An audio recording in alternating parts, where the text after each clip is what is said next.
નમસ્કાર મિત્રો, મેડિસિન 9 ગુજરાતી ચેનલમાં હું હર્ષ પટેલ તમારું સ્વાગત કરું છું. મિત્રો, 40 વર્ષની ઉંમર પછીના બધા વડીલોને શરીરના જાતના દુખાવા શરૂ થઈ જતા હોય છે. જેમ જેમ ઉંમર વધતી જાય છે તેમ તેમ હાડકામાં ઘસારો પણ થતો હોય છે. સ્પેશિયલી મહિલાઓમાં આ વસ્તુ વધારે જોવા મળે છે.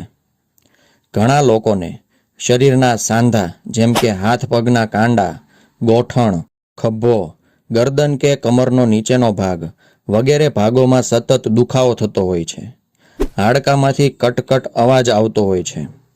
ઘણા લોકોને ડૉક્ટર દ્વારા કહેવામાં આવે છે કે તમારા સાંધા ઘસાઈ ગયા છે અથવા તો સાંધામાં રહેલું લિક્વિડ ઓછું થઈ ગયું છે, એટલે બંને હાડકાં સામસામા ટકરાય છે. હાથ પગના મસલ્સ કમજોર થઈ જતા હોય છે.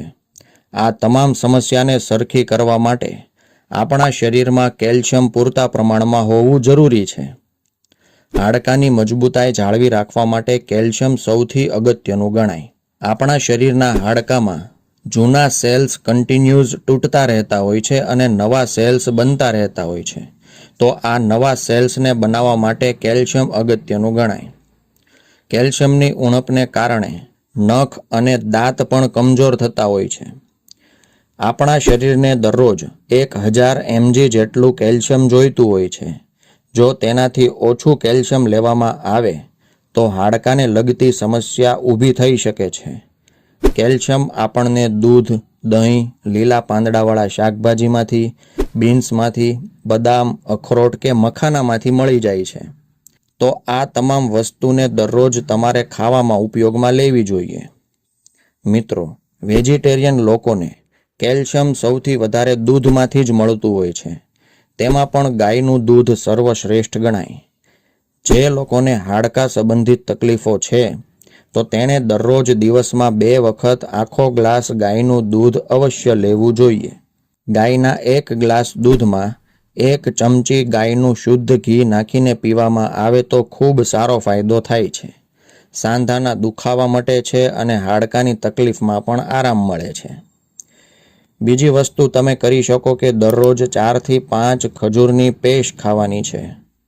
ખજૂરમાં કેલ્શિયમ ભરપૂર માત્રામાં હોય છે. ખજૂર એ શરીરમાં ગરમ પડે છે એવી ઘણા લોકોને ખોટી માન્યતા હોય છે.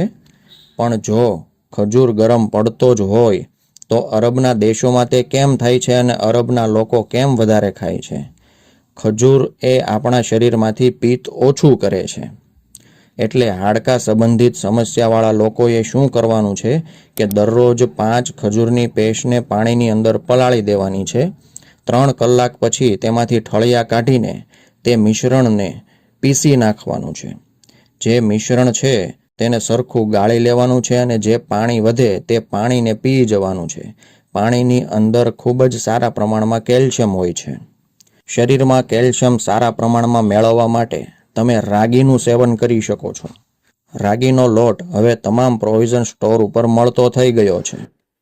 તો તમે રાગીમાંથી બનેલી રોટલી, રોટલા, લાડુ કે પછી રાગીનો શીરો ખાઈ શકો છો.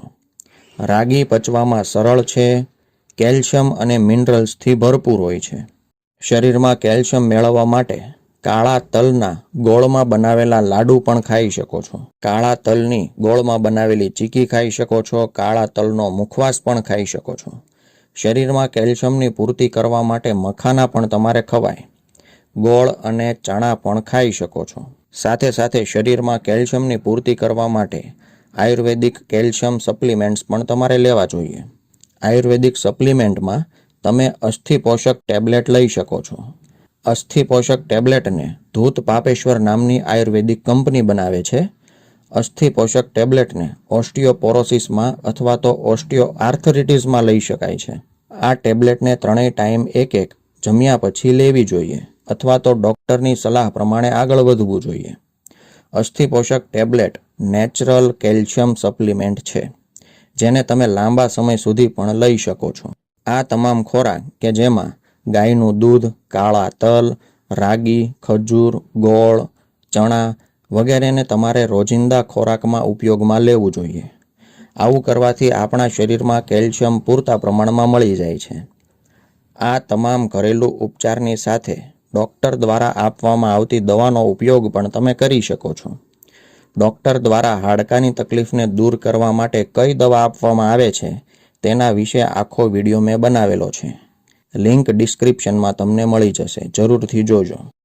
તો મિત્રો, આ વિડીયોમાં જણાવેલી માહિતી જો તમને સારી લાગી હોય તો વિડીયોને લાઈક કરી દેજો, જરૂરિયાતમંદને આ વિડીયો શેર કરી દેજો અને મેડિસિન 9 ગુજરાતી ચેનલને સબસ્ક્રાઇબ કરી દેજો. ધન્યવાદ. નમસ્કાર.